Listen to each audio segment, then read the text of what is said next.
Donc bonjour à tous dans cette nouvelle vidéo. Donc aujourd'hui on va vous présenter des achats et mangas et jeux vidéo mais d'occasion. En effet depuis le début d'année on a fait quand même de sacrées bonnes affaires dans les magasins et en ligne. Et là le tout premier achat en fait que je vais vous montrer, c'est que pour la première fois j'ai testé le site Momox qui est plus ou moins mal réputé ou pas. C'est un peu la roulette russe de ce que j'ai compris. C'est plus pour les achats, je crois. Ouais, pour les achats, la revente, faut surtout pas faire. Et j'ai trouvé quelques mangas, notamment de Casterman que je voulais faire depuis un moment. Donc on commence avec Adieu Midori de Kutami. Donc elle, à terme, je veux son full set et je crois qu'il me restera que Mademoiselle Oishi à faire. Ensuite, j'ai trouvé de la même autrice Jeu d'enfant. Pareil, ça, je suis très contente.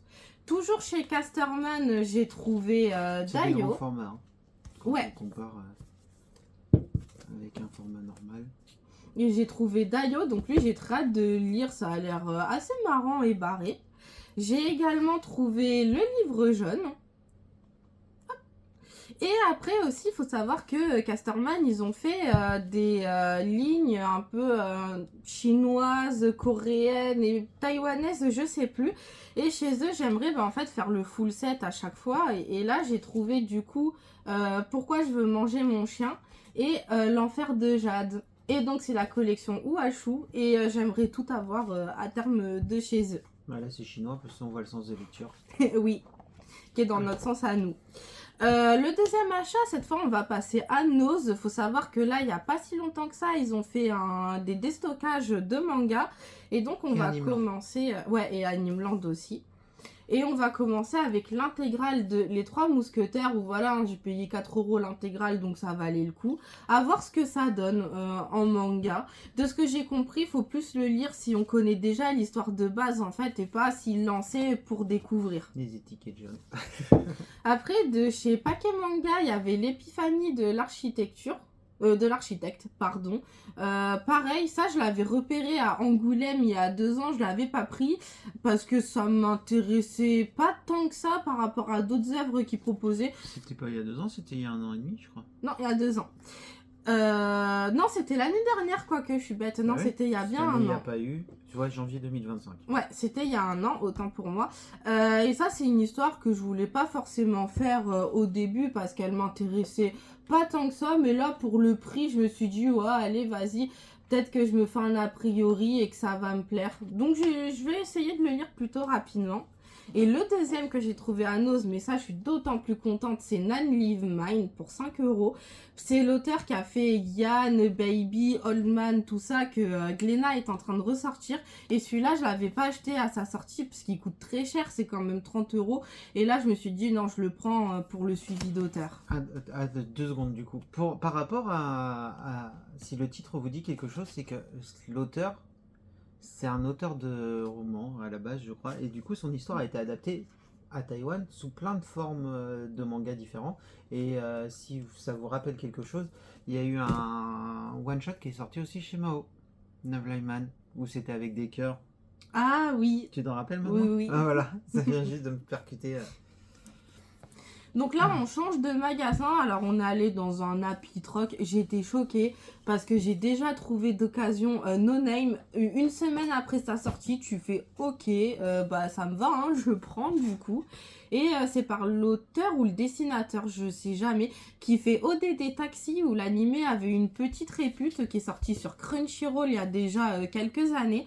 Et Nobinobi a annoncé le manga en plus, donc j'ai vraiment hâte de le faire et de lire en plus No Name. Et du coup, bientôt ODD Taxi.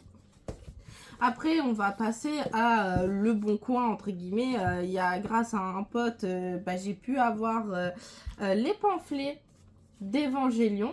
Alors ça, c'est pas Evangélion, c'est une série annexe, parallèle. Faut savoir que pour l'anecdote, je l'ai acheté en connaissance de cause, dans le sens où il n'y a que 13 tomes sur 18 qui sont sortis. La série s'est fait axe en France parce que Tonkam a perdu les droits et n'arrivait plus à sortir la suite. Concrètement, c'est une série, généralement, tu la trouves à au minimum 80 €. Moi, j'ai réussi à l'avoir pour 4 € par tome parce que j'ai été claire. Je mettrai pas plus dedans, sachant qu'elle s'est fait axer. C'était surtout pour la collection. Et je trouve que ça vaut pas le coup pour moi de dépenser dans une série où ça spécule alors que tu sais que tu n'auras jamais la fin par souci de droit. Bon, là, il n'y a pas tous les tomes. Hein. Oui, il y en avait trop. Place. Il y en a 13 sur 18 sortis en France. Ensuite, du coup, j'en ai profité pour prendre le one-shot La Luciole chez Atelier Akatombo, dont on n'a plus trop de nouvelles, donc j'espère que ils s'en sortiront, qu'ils sortiront de nouveaux titres, parce que j'admets, je m'inquiète un peu. Donc lui, j'ai très hâte de le lire. Et toujours avec lui, j'ai acheté les Suzuka. Donc ça, c'est une série finie en 18 tomes de Kuji Seo. À l'heure actuelle, on a Goddess of Café Terrace qui est toujours en cours chez Pika Édition. Mais je sais qu'avant, il a fait Eternal New Live, après Suzuka et ensuite Fuka. Et c'est un auteur où j'aurais aimé pratiquement avoir tout, mais ça spécule. Eternal New Live, ça coûte une blinde. Enfin, les salles intégrales que tu trouves, c'est à 400 balles. Fuka, ça spécule, mais ça reste encore accessible. C'est que tu peux t'en sortir avec entre 100 et 120 € l'intégrale, voire même un peu moins. Et je sais qu'une autre série qu'il a fait, c'est Hitman, les coulisses du mal. J'aimerais le faire, mais malheureusement, pareil, ça spécule un peu. Et j'ai pas forcément envie de mettre beaucoup d'argent en fait dans cet auteur, même si j'aimerais avoir son full set. C'est Ichi, ça. Oui, c'est Ichi, J'ai tout vu ça. en mettant d'autres. C'est ça. Ensuite, tout le reste qu'on va vous montrer, c'est des achats vintage. Donc, on va commencer par le one-shot Les Darons, qui était sorti chez Atrabil il y a déjà, pareil, quelques années. C'est un beau pavé, hein, quand on... Oui, comparé à d'autres. Et ça, j'ai très, très hâte de le lire, pareil. Ensuite, chez Pika Graphique, j'ai pris le one-shot L. Alors, pour l'anecdote, je ne l'ai pas pris vraiment parce que c'était du Kutami, même si j'aimerais bien faire toutes ses œuvres, mais plus parce que c'est une adaptation d'un livre de Delphine de Vigan. Et de Delphine de Vigan, j'avais lu No et moi quand j'étais au collège ou au lycée, je me rappelle plus, que j'avais adoré. Et c'est vrai que du coup, c'est une autrice que je connais surtout pour ses romans, et j'ai plus envie de le lire pour ça. De toute façon, elle n'a pas eu des prix comme ça. Oui. Ensuite, j'ai pris de chez Casterman Écriture 2 expressos parce qu'à terme, je veux faire le full set de Kan Takahama, qui est surtout connu pour la lanterne de Nyx. Et je crois que sa dernière œuvre en date sortie en France, c'est les saisons d'Ogishima chez Glénat. Et ce qui est un peu embêtant avec Kan Takahama, c'est qu'il y a pas mal d'éditions qui sont plus disponibles, ce qui est assez dommage. Ensuite, j'ai pris le one-shot Pile. Alors ça, c'est par l'autrice qui a fait Thermae Romae, Olympia Kilo, Spleen, etc. Et pareil, je voudrais avoir son full set. Il me manquera que le one-shot Giacomo Foscari, qui est, je sais plus chez quel éditeur, je crois chez Rue de Sèvres si je dis pas de bêtises. Ensuite, toujours chez Casterman, j'ai pris Japon, donc un recueil de plusieurs histoires. Et là-dedans, il y a surtout Taiyo Matsumoto qui a fait une des histoires courtes. Et pareil, j'ai très envie de le lire et de découvrir différents travails. Je crois que celui-là, en plus, j'avais vu pour 1 ou 2 balles. Non, un peu plus. Mais pas très cher, moins de 10 balles, ça c'est sûr. Ensuite, j'ai pris Chine. Donc pareil, ça j'ai plutôt hâte de lire parce qu'il faut savoir que pour l'anecdote, Casterman, ils ont sorti Chine, Corée, Japon et même France. Et j'aimerais tous les avoir. Du coup, ça fait une collection. Voilà, et j'espère à terme avoir toute la collection de Casterman Écriture, mais plus du côté, entre guillemets, manga, enfin référencé sur Manga Collect. Et à terme, pourquoi pas prendre ceux qui sont même pas référencés, mais ça, on verra plus tard.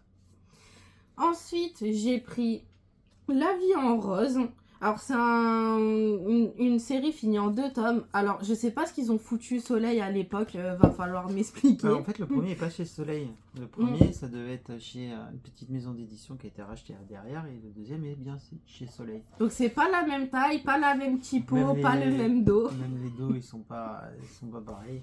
Donc ça, je l'ai pris un peu au hasard par curiosité. J'ai trouvé le dessin sympa, c'était 2 balles par tome. Ils sont bien alignés, hein. C'est juste, ouais, c'est pas la même taille. Et lui, je me suis dit, pourquoi pas, je suis un peu dans ma période shoujo josei, j'ai envie de découvrir et de voir si c'est une histoire plus ou moins mature.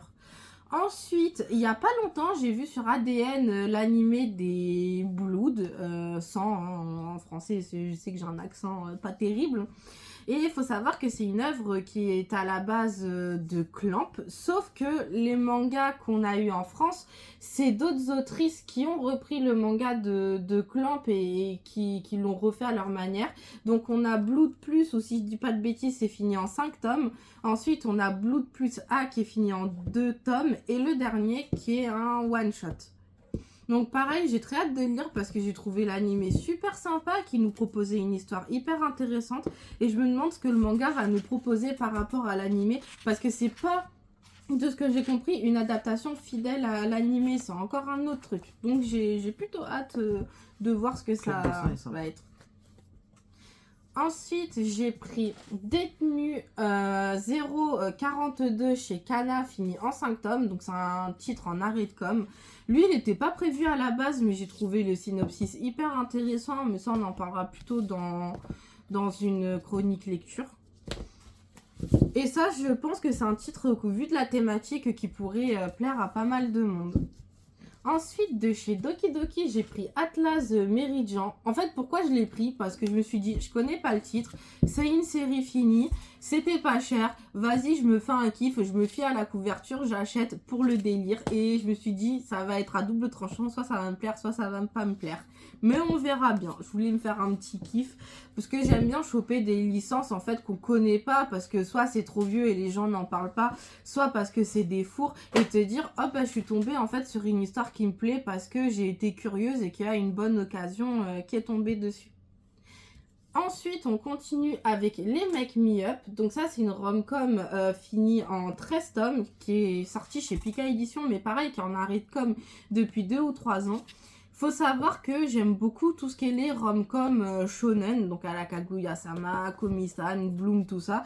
Et c'est vrai qu'à terme, j'aimerais essayer de rafler pratiquement tout ce qu'on a eu en France. Même si ça commence à être un peu compliqué parce que Pika en a pas mal sorti, il y a pas mal d'arrêts de com, mais les Make Me Up, ça reste encore à des prix vraiment raisonnables. Enfin là, j'ai payé, je crois, l'intégrale 39 balles, un truc comme ça pour 13 tomes, et frais de port compris, donc j'en ai profité.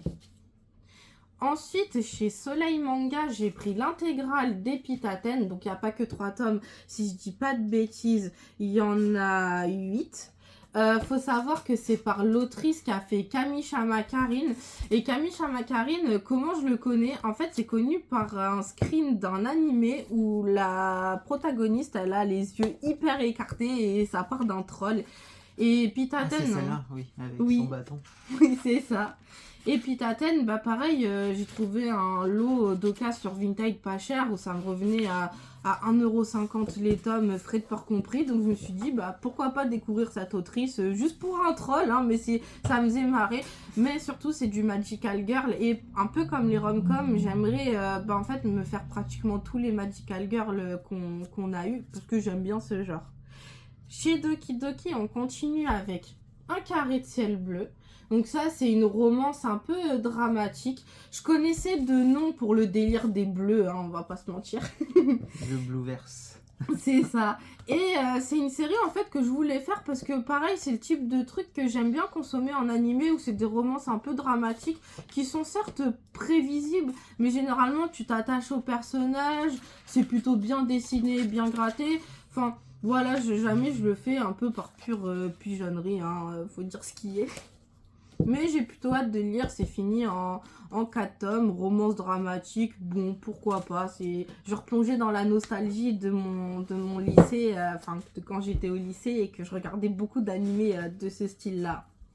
Non, par contre là, j'ai fait 2 loots de folie d'occasion, j'étais hyper contente, j'ai réussi à trouver tous les Divine Nanami, donc là on les voit juste là.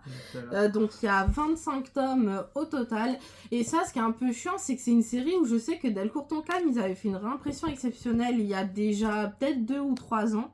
Et c'est une série que je voulais faire parce que l'animé était pas mal réputé et que pas mal en parlait un peu en même temps que Maid-sama. Après, lui, c'est Divine Nanami, c'est plus un truc de fantasy. 2021, je pense, la réimpression. Ouais. Et à l'époque, je l'avais pas prise parce que c'était quand même un sacré budget, j'étais encore étudiante, tout ça, et je l'avais un peu regretté. Et là, j'ai trouvé un lot, alors qu'il était un peu cher pour de l'occasion, j'ai dû faire que 20 ou 30 euros d'économie. Mais c'est une série où ça spécule quand même dessus, et à chaque fois, il n'y a pas tous les tomes qui sont disponibles. Oui. Et à chaque fois, ce qui est chiant, c'est qu'il n'y a pas tous les tomes qui sont disponibles, sinon je l'aurais acheté en neuf, mais là, j'étais très contente. Et dans le même cas, j'ai réussi à trouver les Yamada and the Seven Witch. Donc c'est par l'autrice qui fait A Couple of Cuckoos qui est actuellement en cours chez Pika Édition. Donc il y a 28 tomes terminés. Et vous savez, c'est là où tu as eu un peu les polémiques de Delcourt Tonkam en même temps que Love X Dilemma, où ils faisaient des éditions spéciales plus chères, mais ils faisaient qu'un tirage de ça. Ça veut dire que tu étais obligé d'acheter la version collector si tu voulais avoir la série en entière. Et le tome 28, c'est ce qui s'est passé. Ils ont fait qu'une édition spéciale. T'as pas le tome normaux. Mais bon, là, j'ai trouvé d'occasion. Donc, entre guillemets, je m'en fous 28. Un peu. Ouais. Bon, toujours plastifié, du coup. Il avait quoi, en fait? C'est un livret d'illustration, je crois. Ouais. Enfin, je m'en rappelle plus trop, je l'ai pas déballé encore. Et ça, pareil, Yamada Kun, comment je l'ai connu? Bah, en fait, avec l'animé qui était plutôt bien réputé, malheureusement, on n'a eu que 2 saisons et jamais la suite. Et c'est vrai que comme je voulais faire Couple of Cuckoos ou autre, je me suis dit, bon, je vais pas rater Yamada, alors qu'entre guillemets, je le connaissais aussi de répute grâce à l'animé. Et après, on passe maintenant à une autre série. J'ai trouvé d'occasion les Ayumu. Alors ça, les Ayumu, ce qui est un peu chiant, c'est que d'occasion, les gens les mettent trop cher. T'es en moyenne à 5 euros le tome. Là, on a dû faire quoi? Peut-être que 40 euros d'économie. Après, c'est toujours ça de prix et ils sont comme neufs. Mais en fait, c'est pour ça que je l'ai pris, malgré le fait que ça reste un peu cher pour de l'occasion. Et surtout, c'est que Ayumu, si vous voulez faire, faites-la maintenant. Hein. Enfin... Ça se vend pas, on sait très bien qu'avec Nobi et Pika, dès qu'ils peuvent le mettre en arrêt de com, ils le feront. Et je sais que quand Tagaki me taquine, je pense que ça se vend pas aussi bien parce que ils veulent pas sortir en fait la suite où on suit leurs enfants. Pour ça que j'étais un peu étonnée qu'ils sortent à Yumu, je me suis dit ok. Ouais, mais c'est une autre série, tu peux recruter un public différent. Alors que l'autre, sur une suite, tu peux recruter pratiquement que le public qui a déjà suivi la série. C'est pas faux. Mais du coup, je me suis empressée de prendre Ayumu parce qu'elle s'est terminée en fin d'année 2025 et je me suis dit, ah, faut se dépêcher, faut surtout pas attendre. Ensuite, en autre série, en arrêt de com chez Nobi, j'ai pris Un amour, le bonheur c'est simple comme un bento de Yuzu, pardon. Parce que ça avait l'air tout mignon, tout kiki. Et en plus, bah écoute, ça parle de nourriture. Hein, je pense que ça se voit qu'on aime manger. Du coup, je me suis dit, bah c'est mignon, ça parle de bouffe. Allez, je prends. Et c'est fini en 2 tomes terminés. Mais surtout, pour l'anecdote, c'est de la même autrice que The Elf and the Demon Hunter. Donc une série finie en 5 tomes chez Soleil Manga dans leur collection Fantasy. Qui, pareil, a l'air très mignon. J'ai très hâte de la lire. Tu sens que ça, tu poses ton cerveau après une journée de travail difficile et tu passes un bon moment devant. Ouais, sans prétention et ça permet de décompresser quoi. Ensuite, en occasion, alors c'est une petite maison d'édition qui n'a pas trop fait parler d'elle et un peu quand même, c'est Petit à Petit Kotodama. Donc j'ai pris Engineer à la conquête du rail fini en 2 tomes. Faut savoir que quand la maison d'édition Petit à Petit Kotodama, enfin je crois que c'est Kotodama leur branche du coup, a été créée, en fait ils l'ont fait dans le but de proposer des mangas où à la fin t'as des livrets qui sont des livrets un peu explicatifs. Enfin, comme si tu voulais intéresser les gamins à l'école à lire des choses un peu culturelles, mais dans un format sympa. Je vais essayer de montrer un petit peu. Du coup, à partir de là, ça va être un peu comme si c'était un cours, en fait. C'est ça. Pour illustrer. Et je sais que de chez eux, j'avais lu Hikaru in the Light et j'avais lu le petit livret à la fin et je trouve qu'ils ont fait du super bon taf, c'est assez intéressant. Et j'ai voulu laisser une chance à Engineer à la conquête du rail. C'est vraiment petit, hein. Il y a genre 10 pages. Hein. Ouais. C'est pas une dissertation quoi. Mais pareil, de eux, on n'a pas trop de nouvelles. J'espère qu'ils vont pas fermer parce que j'ai Sushishi, j'aimerais bien voir la suite. Mais surtout, ils vont sortir 14 août 1900, je sais plus si c'était 45, enfin je me rappelle plus, qui m'intéresse beaucoup, qui est un one shot. Mais on verra bien, hein, parce qu'ils sont plus trop actifs sur les réseaux. Je croise les doigts pour eux. Ensuite, encore une série qui est plus éditée. J'ai pris chez Glénat What's Michael, fini en 4 tomes. Un charroux, 4 tomes finis. Ça avait l'air marrant, complètement déjanté. J'ai pigeonné. Pareil, c'était pas cher. Et par contre, le médecin, n'importe quoi. Le dessin est très old school.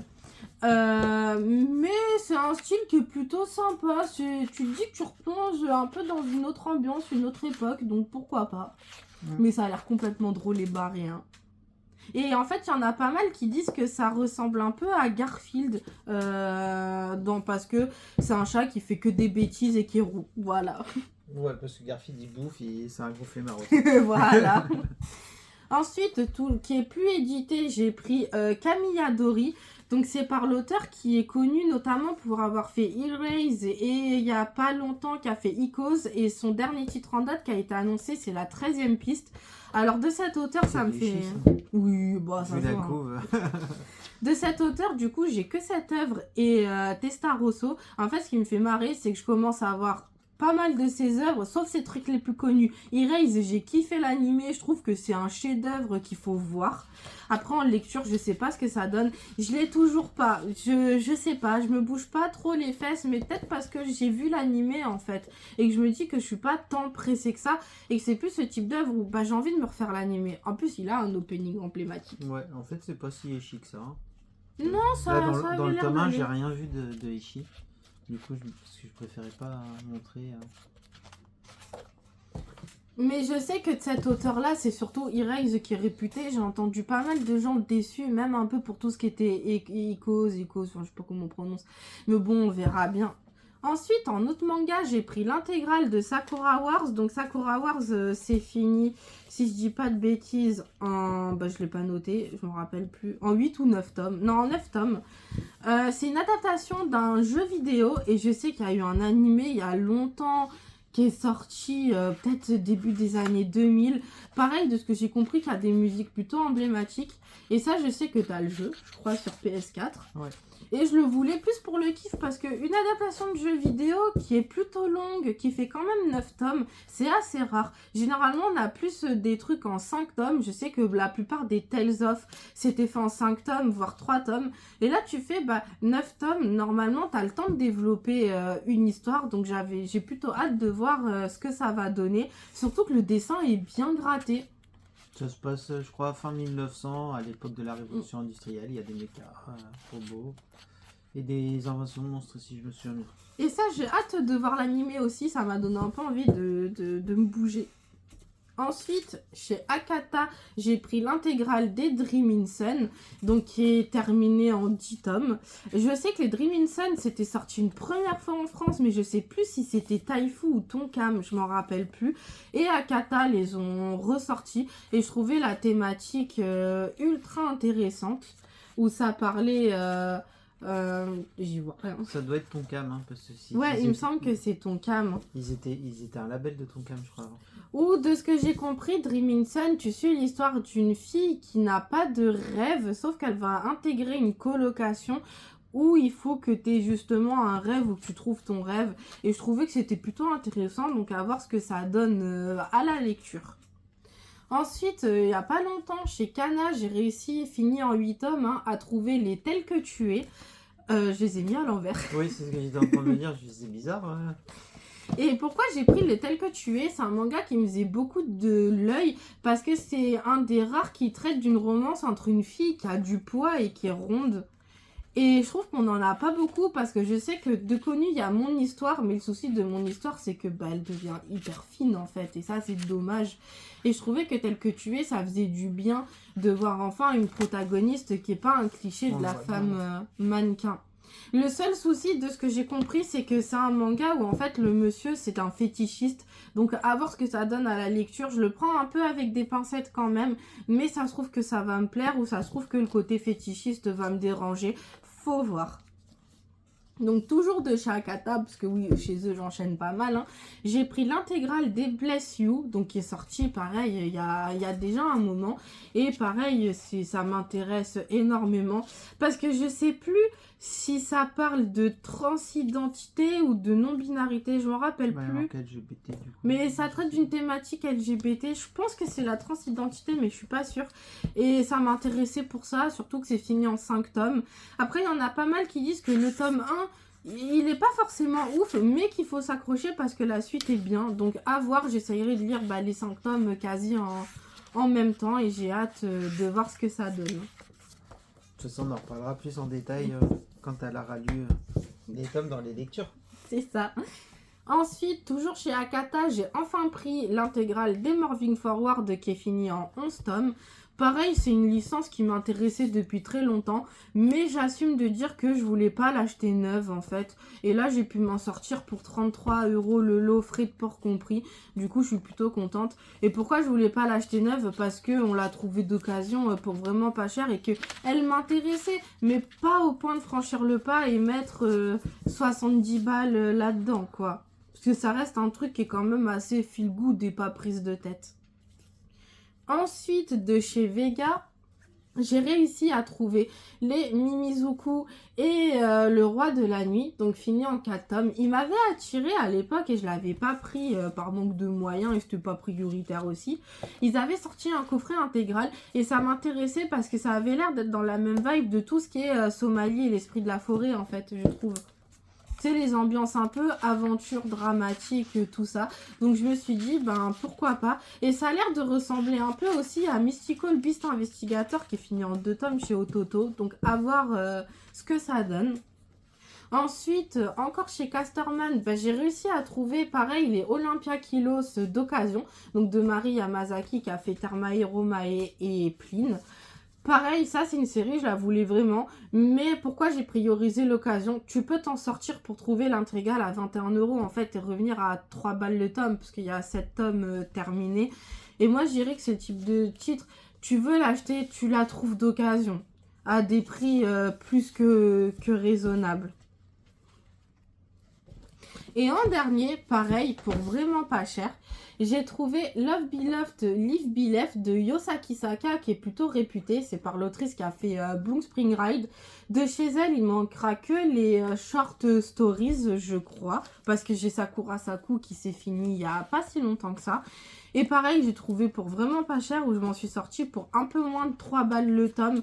Et ça, c'est une série, par contre, d'occasion, c'est quitte ou double. Soit c'est trop cher pour ce que c'est, et les gens vendent carrément à 5 € le tome, frais de port non inclus. Tu fais, non mais il n'y a aucun intérêt. Et là, ça valait le coup, j'ai pris. Et j'aimerais avoir le full set de l'autrice à terme. Même si j'ai encore rien lu, j'assume. Hein. Mais je sais que Blue Spring Ride est plutôt réputé. L'anime a fait parler de lui. Le manga aussi. Donc j'ai très hâte de lire toutes les œuvres de cette autrice. Donc voilà, moi j'ai fini la présentation des gros achats manga d'occasion. Moi j'en ai profité des soldes du coup, mais je vais d'abord commencer par un titre que j'ai pris sur Vinted. C'est Kami. Oh, je sais même plus le nom. Katana Kami. C'est une sous-série de. Enfin, un spin-off de Way of Samurai. Et il n'est jamais sorti en physique en fait en France ou en Europe ou autre. Du coup, c'est pour ça que c'est une version japonaise. Après, elle est quand même en anglais. De toute façon, il n'est pas sorti en français. C'est très sympa. À part, c'est un gros jeu de phare où on va dans un donjon, on pète tout ce qui arrive, on en sort et on essaye de vendre les armes avec un forgeron. C'est très sympa, mais ultra répétitif. Et après, il y avait les soldes à Micromania. Et du coup, j'ai profité pour récupérer 2 titres qui valent pas grand chose en bouse, quoi, du coup. Je voulais tester parce qu'en fait là ils sont à 10 €, mais en fait il y en avait un acheté, un offert. Du coup j'ai pris Dark Alliance où j'avais beaucoup aimé en fait sur la l'ère PS2 Xbox, et celui-là je l'ai fini assez rapidement. Les serveurs sont down, du coup on peut pas jouer en multi, c'est un peu dommage. Et j'ai pris celui-là qui était pareil, que je voulais tester, qui est vraiment nul à chier. J'ai dû jouer 2 heures et j'ai laissé tomber. Mais au moins, j'ai des jeux à 5 balles, j'ai voulu. Mais Godfall, c'est pas un des premiers qui est sorti sur PS5 aussi? Si, c'est un des premiers, il est très beau. Et après, sinon, il est nul en fait. Il met vraiment. Et j'en ai profité pour récupérer 2 vampires. Celui qui est fait par le studio français qui va être normalement très très bien. Et Vampire Mascarade où les gens avaient vraiment attendu beaucoup la suite, où c'est un RPG avec beaucoup d'action. Enfin, beaucoup d'action. Beaucoup de choix en fait dans les dialogues. Du coup, je testerai les autres et j'en avais récupéré quand même une bonne pile où c'était à 5 € l'unité. Donc voilà pour moi. Donc on en a très bien profité. Après ça va un petit peu se calmer, je pense, ou pas. On verra bien dans les prochaines vidéos.